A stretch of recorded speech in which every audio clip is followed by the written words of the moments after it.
what you resist persists. You can't push these things away. They're going to surface, and then it's going to come out sideways. Something at the dinner table. You're going to say something, or you're going to make a comment about something somebody else has said, or whatever it is. So it's going to come out. So that's why we say this will destroy. Will mess up your holidays. Now, what if you want to cure that? Mm-hmm.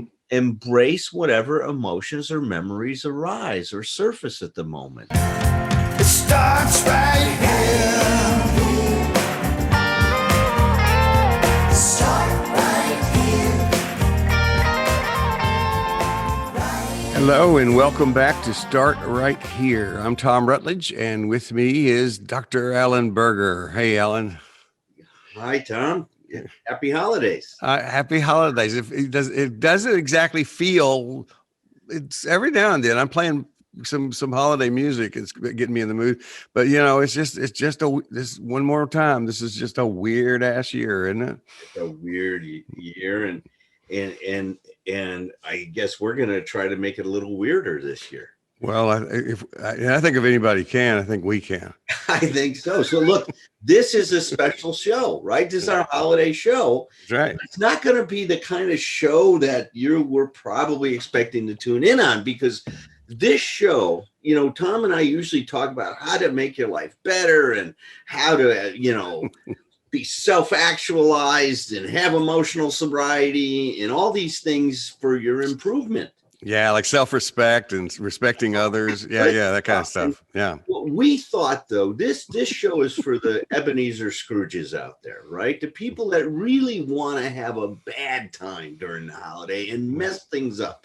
So we want, at least for part of this show, is to share with you 12 stupid things that are guaranteed to mess up your holidays. That's a tall order. You're guaranteeing these, is that right? I'm going to guarantee these things, and if they don't do it, we will invite you to come on the show, and you can talk to Thom and I about how they didn't work to mess up your holiday. And we will welcome you and welcome any feedback you want to give us.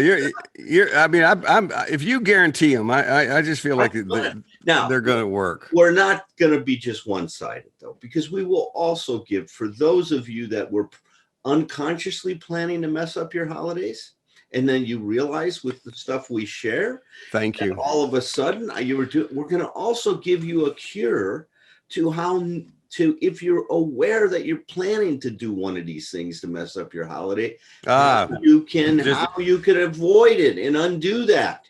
In some strange circumstance, if you would actually not want to do that. That's right.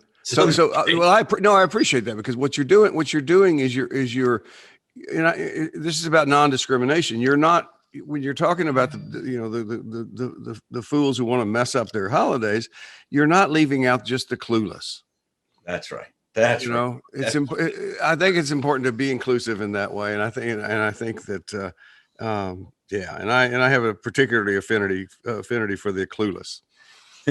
Not sure why, I just do. I don't know. Listen, as being prior members to that group, or card-carrying members I think we should say.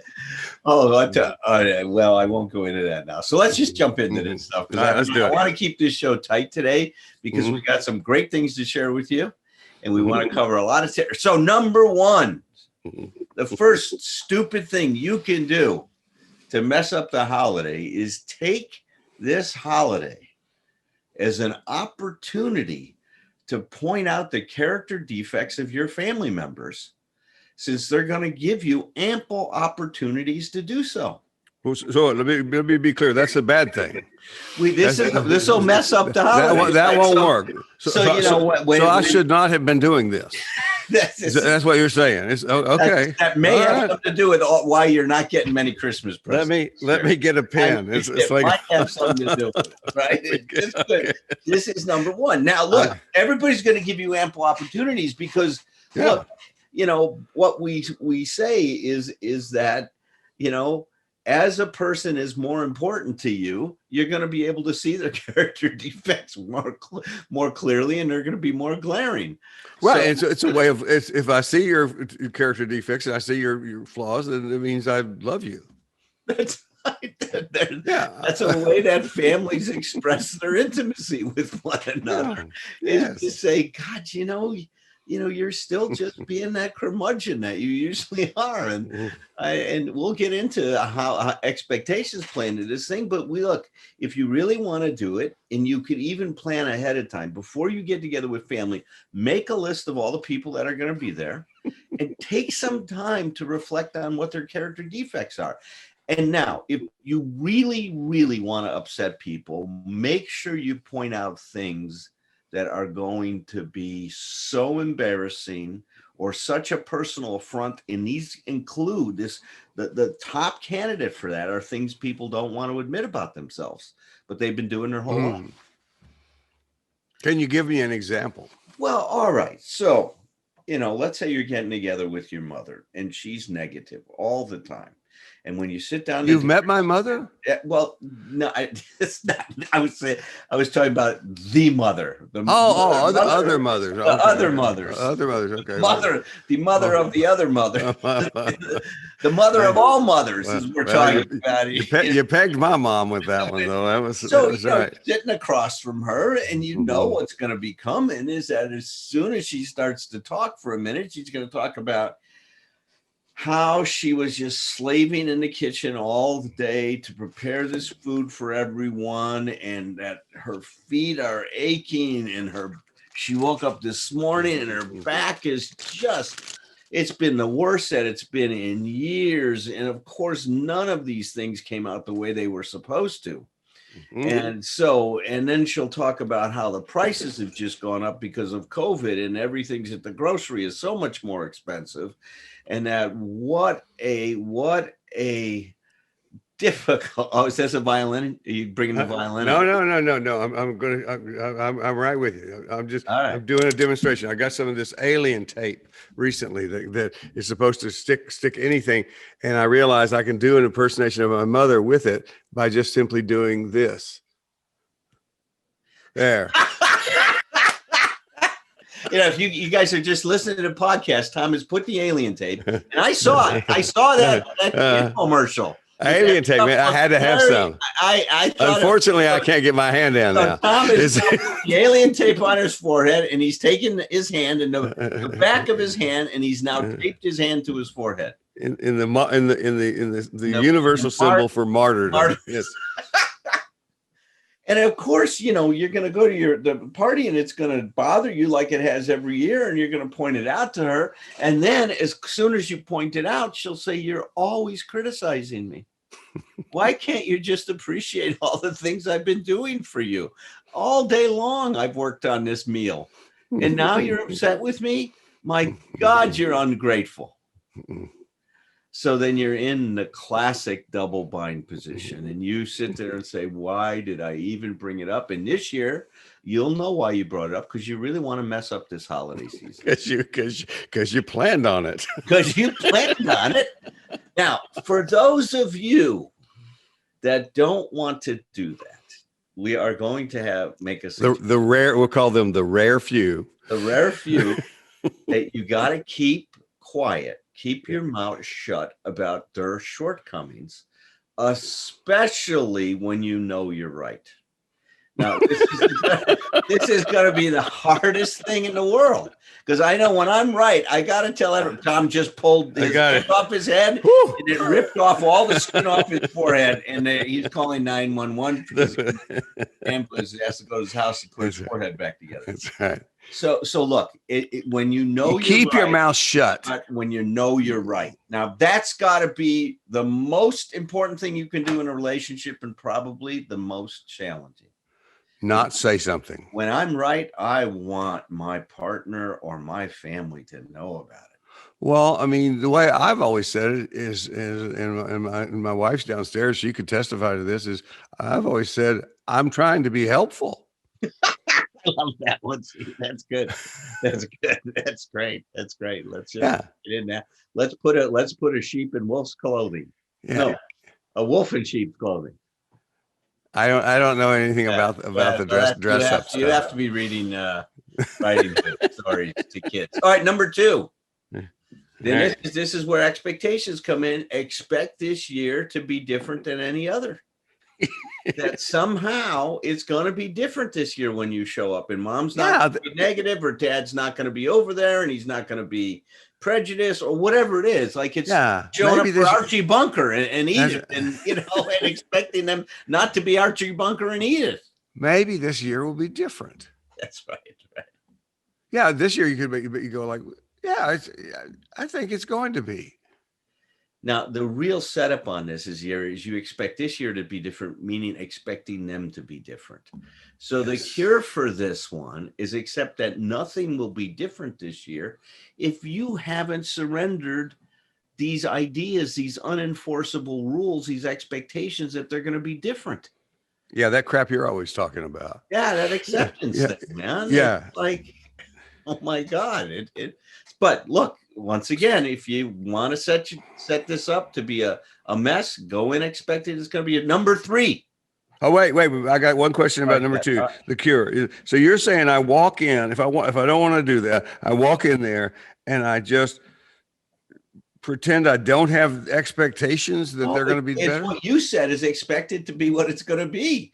It's not going to be any different than it's going to be. And to use the phrase you and I think is so important, of course this is what's happening. The of course moment.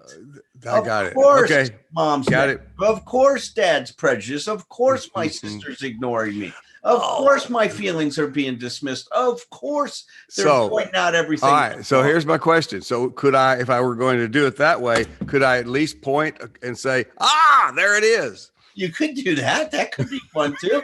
I was waiting for that. Now I know I'm home. Yeah. God. I love you.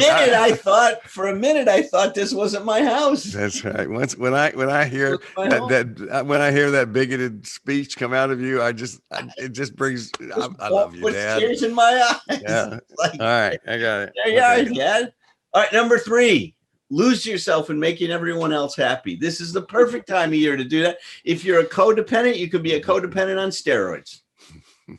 I mean, just get into it. Work hard on making everyone happy. And then at the end of the day, you will be completely miserable. You want some more potatoes?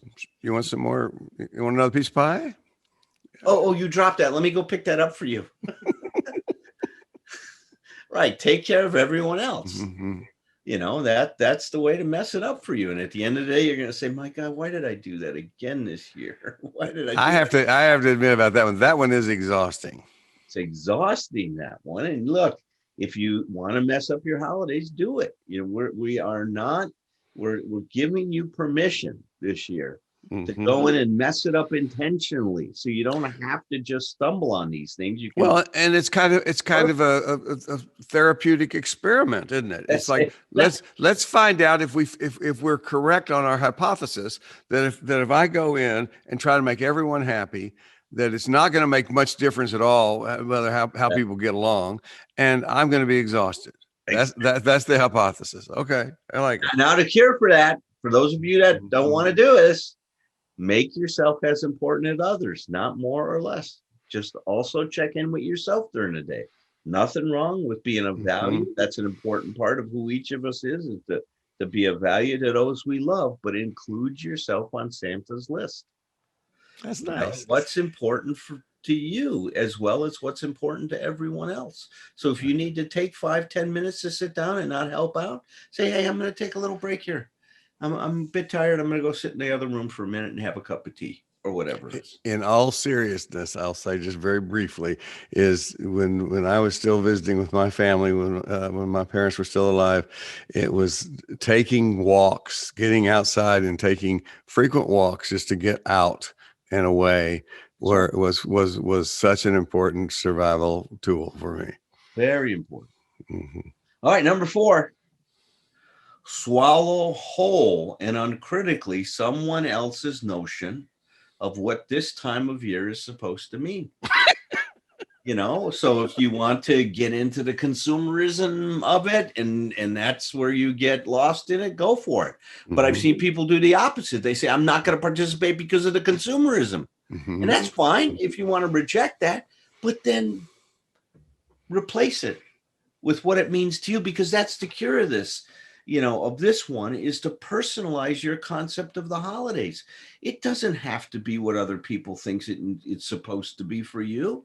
It can be whatever you want it to be. So if you make it personal and you want it to be more intimate, then make sure it's more intimate. Make sure it's a time for you to share, how you feel about people. Say things that you might not say, that might make you uncomfortable or might make them uncomfortable. Like, I haven't told you how much I love you and appreciate you. It's been a long time since I've mentioned that, dad or mom or whomever, right? Or to turn to your children and say, God, if I let you know how great it is that you're in my life. Things like that, where you can make this holiday a very personal thing and not get lost in everybody else's idea about it, what it's supposed to be. That's kind of amazing, because that would really, saying something that honest, that direct, that personal could actually make it really nice. Yes. Now, I do want to say this. You know those people who reject consumerism. You know what they are. What are they? Cheap. All it means is, I hear that, and they go, they didn't give me a present. We can laugh at this, but you and I both know, as we look at the reality of what this COVID has done, there are people sitting in a line for 8 hours to get a turkey so they got something to cook this year. Yeah, that's true. They don't have any food. And there's people that, that don't have, because they've been unemployed in this, they haven't had money coming in, or for whatever reason. And they don't have money to buy gifts for those people they love and care about. But once again, that's why I'm saying, don't get lost in what this is supposed to mean. Make it what it's going to be, right? It's like some of the most meaningful gifts I've received is a card my kids have made from scratch that they've personalized. That they've just done it because that's what they wanted to do, to give dad something. So those things, don't lose sight of how meaningful that kind of stuff can be. Absolutely. And that is what I'm getting you for Christmas. I knew it. I just knew it. No, I love what you're saying. Absolutely. It is. Oh, it's important. And look, there's a lot of families that are having a hardship this year and lost people. And we want to also recognize that, and to take time to sit and grieve over these things. That's a gift, believe it or not, even though it might feel like it's not, but to sit down and talk about what it's meant to you and not avoid those painful conversations. Well, when you talk about, and we're straying far off from our agenda here, but this is very important, is when one of the saddest things I think that I have experienced with stories I've heard, and with early in this process with a client of mine who lost her mom to COVID very early on in March, and she was in another country, and the whole family couldn't be there. They couldn't be there with her when she died, and they couldn't be there to grieve together once she had died. And it was like the isolation in the grief it continues to be just brutal. Yes, brutal is the right word. Good point. Brutal. Yep. No, I can imagine that, and I've worked with some families that are experiencing some similar things. It's just so difficult with this. All right, back to number 5 now. Remember, this is for those of you that want to mess up your holidays. That's right. We lost our track, and we were actually talking about something that might help. I know. We apologize. So expect others to take better care of you than you're going to take care of yourself. I mean, that'll definitely mess it up. You'll sit there and get a lot of resentment, get mad. Why doesn't anybody get concerned about what I'm doing or what I need? Everybody seems to expect me to be concerned about them. Right, because if that were me, I would respond differently. I wouldn't respond like he does. Yeah, that's right. Exactly. Use yourself as the standard of measure. It's very important. It's like if I would do it that way, then you should do it that way. Oh boy, isn't that something that happens all the time? All the time. All right, Patrick's asked me to bring my mic closer, so bring it right there. Is that better, Patrick? Okay. All right, the next one. How do we cure that one? Well, accept personal responsibility. for your happiness, for your comfort, for your security, safety, and serenity. Don't wait for someone else to show up for you. Show up for yourself.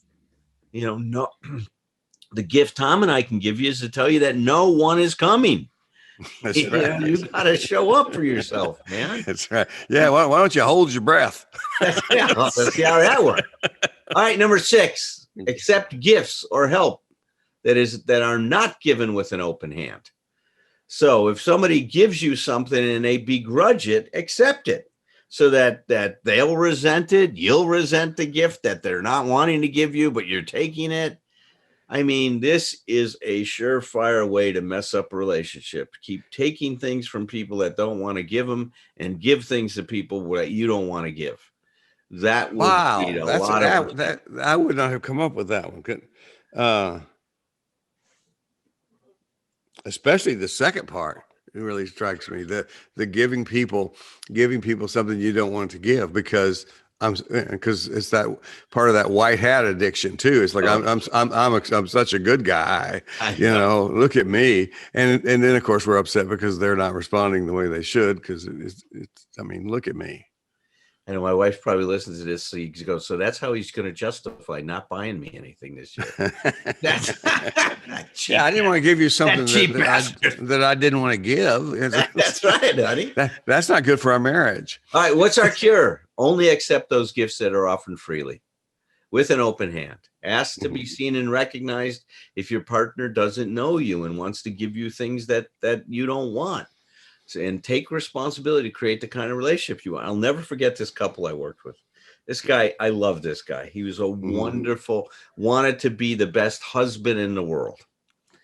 And his wife had been driving around a car that was ready to get turned in. It was like 7 or 8 years old, and he really wanted to do something special for her that year. She had said to him many, many times what she wanted. She wanted that BMW, whatever sedan or something like that. He comes home with the minivan.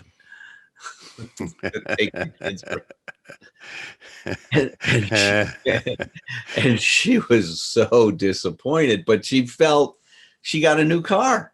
Yeah. How could she say something about it? But inside, she was steaming.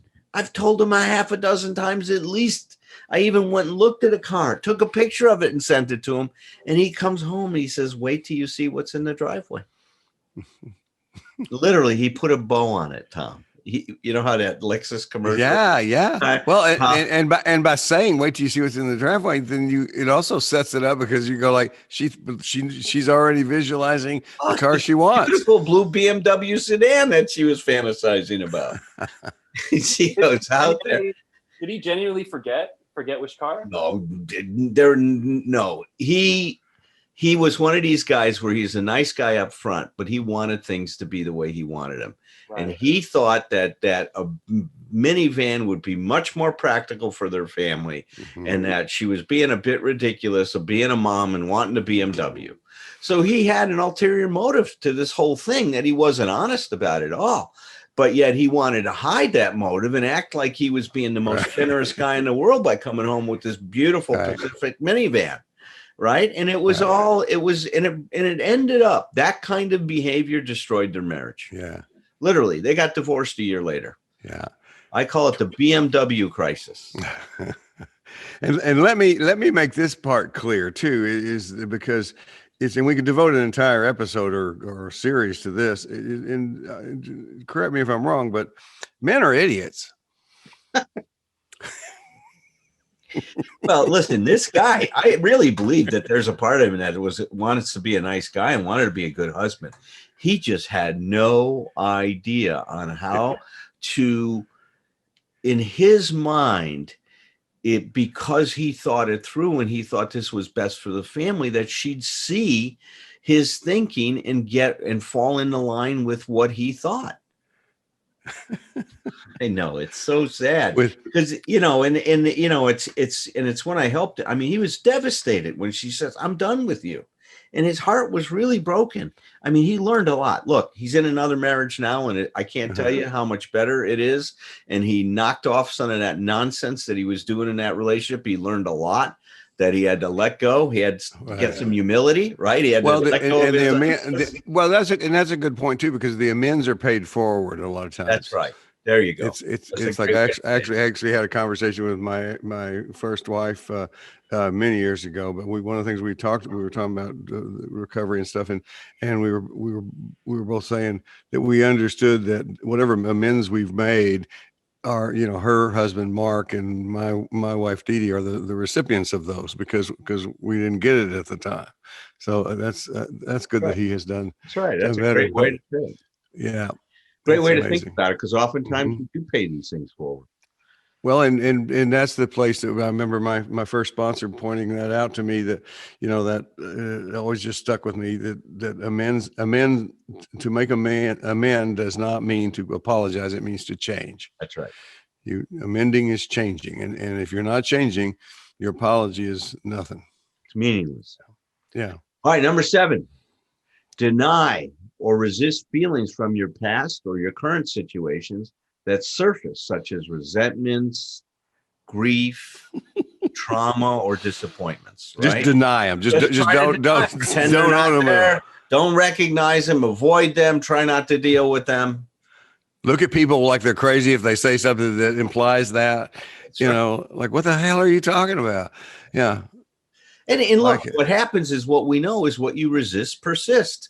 You can't push these things away. They're going to surface, and then it's going to come out sideways. Something at the dinner table. You're going to say something, or you're going to make a comment about something somebody else has said, or whatever it is. So it's going to come out. So that's why we say this will destroy. Will mess up your holidays. Now, if you want to cure that? Mm-hmm. Embrace whatever emotions or memories arise or surface at the moment, and view these as register these as are things that you've got to go back and complete some unfinished business on. This is the stuff you take into your therapy. This is the stuff that you take into your program, or you work on with your sponsor. Or if you're not in therapy, this is a great time to get in therapy to start cleaning these things up. Well, I'm looking at the list, and the word you used that you didn't actually say just then was opportunity. That's you right. See it as an opportunity. Yeah. That's right. It's an opportunity to complete this stuff. No, not with them, because remember, they're probably not going to be if you want to mess it up, say, hey, by the way, remember when you molested me? Yeah, I was thinking, I want to straighten. I want to finish this up. It's an opportunity to finish up with you right now. It's like at dinner. And this goes back to number 1, keep your mouth shut even when you know you're right. So some of these things build on one another. Number 8. Keep yourself in a state of perpetual motion. Never sit down. Keep doing things, because what you're doing is you're avoiding the feelings that are going to surface. And what you're going to do is run yourself ragged. You're going to be resentful at the end of the day, and it'll definitely mess up the holiday. Be a pinball. That's right. Bing, bing, bing, bing, bing. I love it. And that's guaranteed to ruin things. And if you want to cure that, just hold still and let yourself experience what's going on. Now, look, some of this stuff is also not wanting to feel positive things. We're not just saying that all this stuff is negative, because sometimes people are running around because they don't want to feel the intimacy that's involved. They're afraid of letting themselves get close to their family or to the other people involved. So we're not saying that. It's just about that there's, negative issues here. Sometimes, we'll run away from a positive thing as fast as we run away from something. You don't get. That's one of the things I've learned is you don't get to discriminate. That's what people try to do. We want to register feelings as in categories of positive or negative. I want to feel positive feelings, not negative feelings. It's like feelings are feelings, and it's like And the bottom line is, if love is a hard thing for you to experience, it's because you're scared of it. Right? So that one, by the way, the cure on that one is the hardest one that I've heard so far in your list. That's tough. That's some serious graduate level therapy work at home. Oh, yes. During the holidays. I'm sure you've had this experience too, that you see some clients walk in and there's hypomanic state. Mm-hmm. And you say, could we, I feel all this energy. Could you just sit with yourself for a minute? Mm-hmm. I can't tell you how many times just saying that people start crying. Yep. Yep. Can you imagine how many clients have come into their session and said that to me? Hey, Thom, could you just sit there and just be with that for a moment? I still love that one client that called you up afterwards and says, could you talk a little less? That's right. Or the one in the session that said, "Can we talk about me for a minute?" It's like, wow. I'm just proud of my response, which was, "Oh, okay." It's now this is going to sound like the second one where we said expect this year to be different, but this is a little different than that. So number 9 is expect your family to be different than they are, hoping that things will be different because of this magical time of year. Oh, it kind of combines two of the earlier ones, right? Yeah. The other one is just that it's going to be different, that things are going to be, more of what you'd hope. But this is now that somehow the people are going to be different. They're going to be acting different. And because the time of year is going to transform them. That's it. That's right. That this magical time, it's going to be a Disney moment. I was going to say, you watch some Hallmark movies if you're doing that one, aren't you? Yeah, that's right. And I said, the cure for this is a false hope. Yeah. Your response needs to be the of course thing that we talked about that Thom and I. This is the way they are. This is the way things are. I can learn from all of these experiences, especially to not take what they're doing personally. I mean, that is really the challenge here. Well, and when we're working so often as we are learning on, because that concept, when we're talking about emotional sobriety, that concept is so pivotal to it all, and we talk about it a lot. But the best parts of the conversation we're having anytime, whether that be here on the podcast or whether that be in the Thursday Zoom support meeting, or in therapy is well, okay, how do you do that? Yeah. This is a very specific opportunity to practice it. And, and the way you do it is you do it, sloppily at first. You do it badly, like you learn anything else. It's like you don't just snap your fingers and all of a sudden don't take it personally. You just consider the possibility of not taking it. Maybe how would I be different? Or even just ask the question, how would I be different if I didn't take it personally? I did take it personal. Right on. Yeah. All right. Number 10, believing that family problems indicate that something is wrong. So all these problems you're having just means how dysfunctional and messed up your family is. So, you can create that narrative and generate it, and you'll get a lot of therapists that'll support you in that and talk about toxic families and all that other stuff. And that'll definitely mess up the holidays because you'll be walking away from that dinner or whatever it is and be so depressed. Look at how messed up my family is. Oh, well, it's based in that binary thing, if toxic or not toxic, dysfunctional or not dysfunctional. It's like, as opposed to, it's a family. That's right. By definition, it's a mess. It's right. Like, this is messy. Yeah, exactly. And that's the cure. See, what Thom is saying is a cure. Problems are natural occurrences in families, and nobody's all bad or all good. I got the cure. I guessed it. And I'm so happy. It just indicates that something's right. That's not wrong that the family's that way. This is a given of family life, and our expectations are the ones that are so unreasonable that somehow families can be perfect. There's no way that can happen. Well, it could make such a difference for all of us when we can get out, when we can identify those binary choices that we get from from inside us, from our culture. Is it this or is it that? Is this toxic or is this not toxic? Learn to ask better questions, like what's toxic about this? What feels right about this? What feels good about it? What feels like it's worth working on. Yeah. I like it. Number 11, give thank you for nothing, darling gifts, and expect gratitude or for people to graciously accept them. Or I don't know what that means yet, but I can't wait to hear what it means. Give thank you or accept thank you for nothing gifts from people and act like you're grateful for it. So a thank you for nothing gift is a gift that you give that darn well this person will never use and will not have any relevance to their life in any way. It would be like me giving you a bikini, Thom. Oh.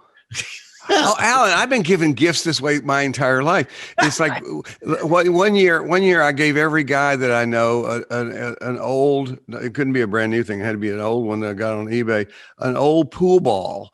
But the only people who didn't get them were people who had pool tables.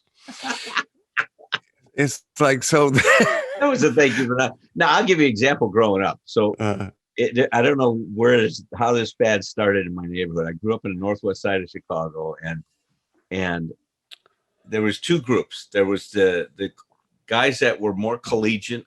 They dressed with like penny loafers, bleeding madras shirts, corduroy pants, things like that, right? Yeah. And then there was the other group, the greasers, and that group dressed with Dago t-shirts, right? The really nice pants. And then there was this fad that started about these Italian knit sweaters. And you could go down to Maxwell Street and get one of these Italian knit sweaters imported from Italy for like $20. Now, $20 in 1968 was a lot of money. I mean, that was this was like $150 shirt today, right?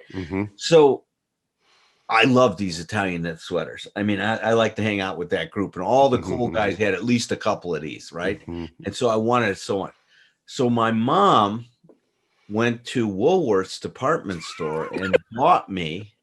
Now, these Italian knits were wool sweaters, real wool sweaters. She bought me a polyester golf shirt.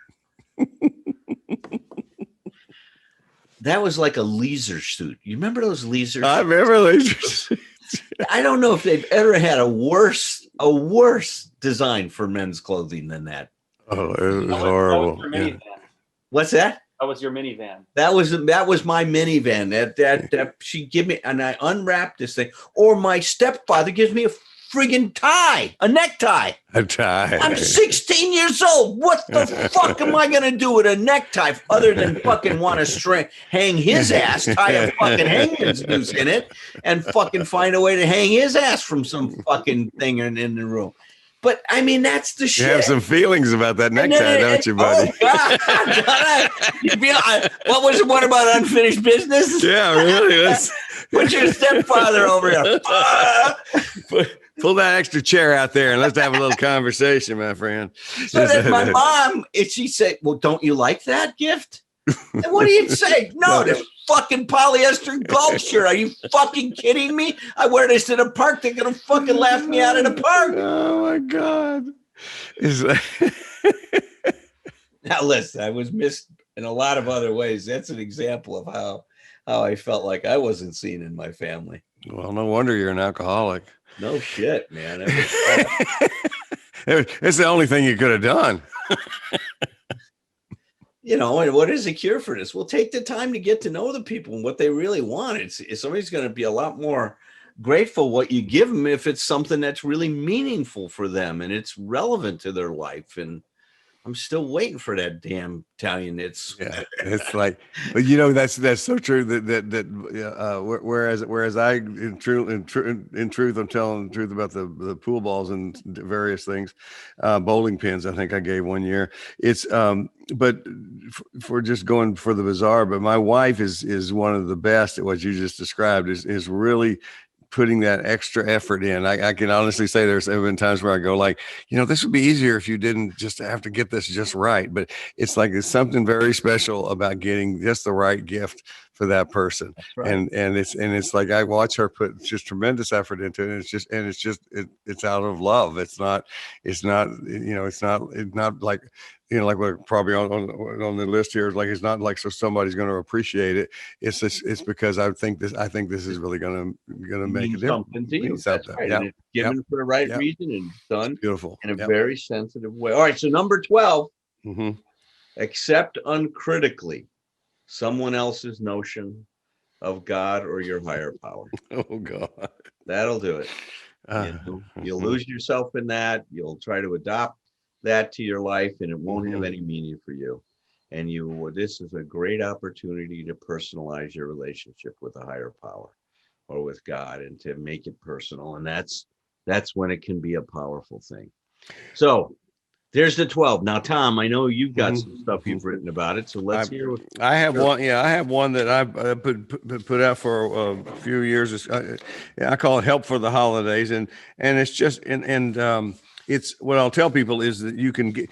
It's on my free download page. There's a couple of articles that I'm not going to go through them in great detail, but I'll tell you what the essence of these are. The first one is just called "Don't Run from Positive Guilt," and it just starts with a story about a client of mine that was, and the reason I made it a holiday thing because she was going home for the holidays and was feeling all kinds of guilt because of all the progress she had made in therapy. And so I wanted to just define positive guilt. We probably talked about it before on the podcast here. It's like positive guilt. And my wife is the one I credit with this definition. She says positive guilt is the guilt that you feel when you're breaking rules that need to be broken. Positive guilt is the guilt that you feel when you're breaking rules that need to be broken. We tend to think we shouldn't feel guilty for doing that, but the truth is these are rules from what I call the invisible policy manual that all of our families have, and that without ever talking about it, we all know what this stuff says. And if you go home and you just start breaking those rules, and even though you have thought carefully about that and you know what you're doing is taking care of yourself, what I want people to know is you're feeling guilty, is part of the sort of the hallmark or the road sign that you're making progress. You're going to feel guilty, and that's kind of what Dee Dee had said about that when she said you're breaking rules that need to be broken. And what I say is that guilt that you'll feel it for a while because it's like a drug addict's withdrawal. It hurts to come off of that. But then on the other side of that withdrawal, it's going to feel good.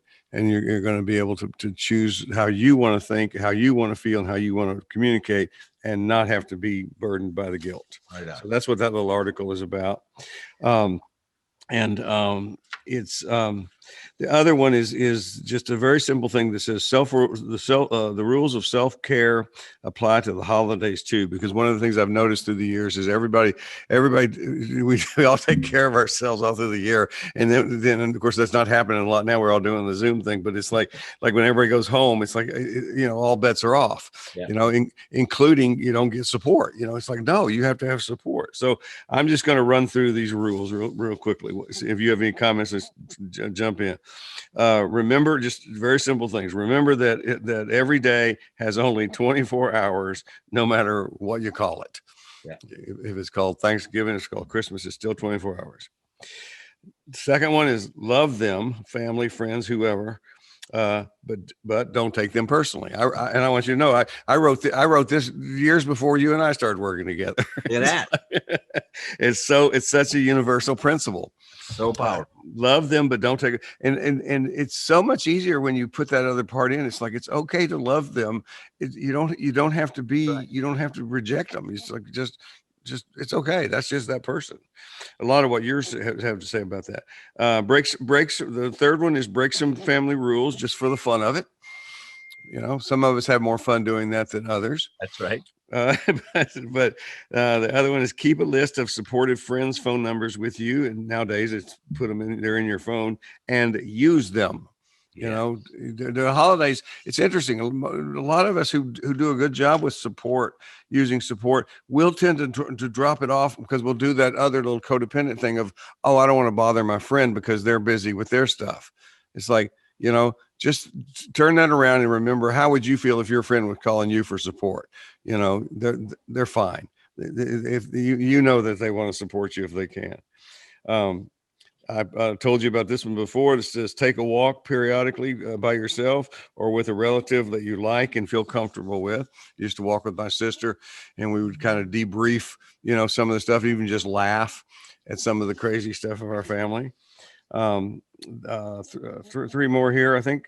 When in doubt, say something bizarre. Of course, this is my favorite one. When is it? Again, just for the fun of it. For instance, proudly announce that you have 90 days clean in Homicides Anonymous. And so I tell people that'll get them out of your way. It's like, I've actually had a couple of people who've tried that, and their family was not pleased. So maybe that shouldn't be there. Next, if you really don't want to be somewhere, this is my favorite one.